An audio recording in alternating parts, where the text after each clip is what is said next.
carbon paper. Carbon paper para ano.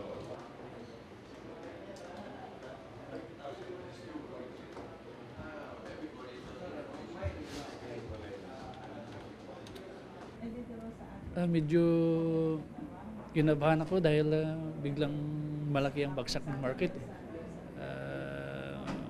Dahil maliit lang naman yung funds ko, talagang nag-isip na ako kung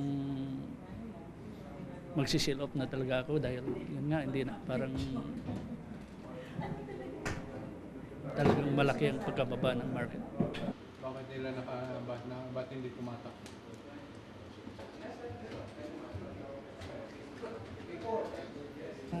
Kung mga kaibigan ko, kung